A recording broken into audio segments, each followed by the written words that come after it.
Laqad kana lakum fi Rasulillahi uswatun hasanah. Sungguh ada pada diri Nabi sallallahu alaihi wasallam suri teladan terbaik untuk kita. Maka jika antum misalnya hadir momentum kelahiran Nabi sallallahu alaihi wasallam, maaf, biasanya kalau ada momentum-momentum tertentu orang bersemangat untuk mengingatnya. Silahkan cek. Hari pahlawan, ingat para pahlawan. Hari pahlawan berakhir, tidak ingat lagi. Hari kemerdekaan, ingat sampai pinang dipanjat-panjat. Begitu dipanjat, kenapa panjat pinang? Masya Allah, menghormati pahlawan. Hari pahlawan sampai naik panjat pinang. Luar biasa. Ada yang tarik tambang, ya, menghadirkan energi para pahlawan. Antum bisa bayangkan, momentumnya ada. Begitu hilang itu semua, tiba-tiba hilang lagi kemudian ingatan kita. Artinya, selalu ada momentum untuk mengajak kita mengingat sesuatu. Begitu Ramadan, ingat lagi amalan. Hilang Ramadan, hilang lagi kemudian amalan. Nah, jadi apa yang terbaik dihadirkan? Ketika ada momentum itu, maka para ulama kemudian mencoba untuk menampilkan nilai-nilai tadi untuk mengembalikan kita pada tuntunan Nabi sallallahu alaihi wasallam. Maka ditulislah kemudian sirah-sirah Nabi. Disampaikan untuk mengenalkan Nabi Muhammad SAW. Mumpung mereka ingat. Disampaikanlah pengajaran-pengajaran tentang Nabi. Disampaikan ada pujian-pujian salawat kepada Nabi. Kalau yang dimaksudkan tentang nilai-nilai ini, maka dari dulu sudah ada. Sudah ada. Dan yang sudah ada ini tidak dibatasi dengan waktu. Bukan muncul Rabiul Awal saja. Rabiul Awal ke Safar, datang lagi itu. Safar sebelumnya Safar, Rabiul Awal, kemudian ke Rabiul Akhir, muncul itu. Ke Jumada, muncul itu. Jadi maulid itu tidak dibatasi dengan waktu. Setiap waktu itu maulid. Maulud tidak dibatasi dengan waktu. Setiap waktu itu maulud. Tapi kalau ada momentum bersamaan dengan waktu kelahirannya, kemudian kita hidupkan untuk mengenal kepada Nabi, dalam bentuk yang tadi disunahkan dalam Al-Quran dan Sunnah, itu tidak ada masalah. Yang ada masalah itu adalah ketika menghadirkan hal-hal yang bertentangan dengan Al-Quran dan Sunnah Nabi Sallallahu Alaihi Wasallam. Misal, maaf, dulu orang sudah terbiasa mengkaji tentang Nabi, menyampaikan risalah Nabi. Kemudian diisi misalnya, maaf, dengan hal-hal yang bertentangan dengan keadaan-keadaan Nabi.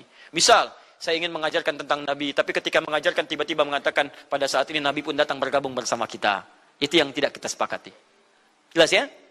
Misal yang kedua, antum nih, mohon maaf, kerja di instansi. Bertepatan dengan Maulid Nabi, kita adakan peringatan. Padahal antum cuma ingin mengeluarkan anggaran saja dari situ. Itu bid'ah. Bid'ah.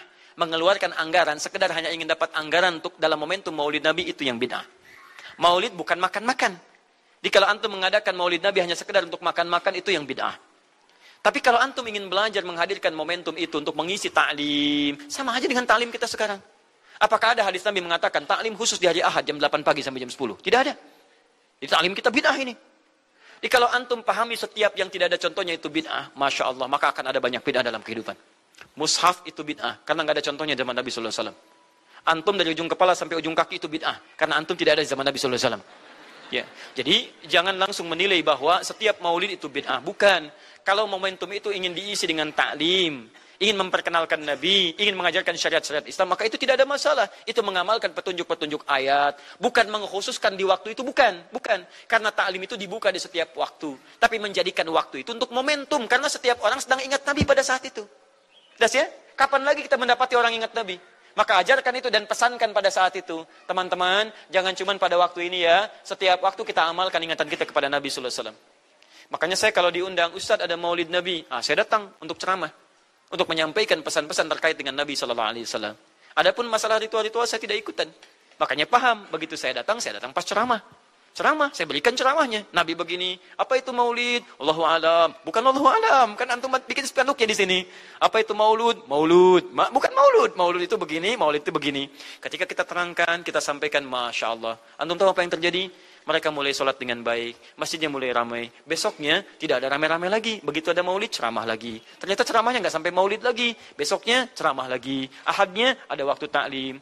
Dan itulah cara terbaik untuk memberikan penjelasan kepada masyarakat untuk mencintai Rasulullah Sallallahu Alaihi Wasallam. Paham ya? Jangan seketika, ini maulid bid'ah, Masya Allah. Antum tuh bid'ah dari kepala sampai kaki. Ya. Saya luar biasa kesal. Kadang ada orang bikin perbandingan begini. Maulid Nabi, maulid. Zaman Nabi tidak ada coret.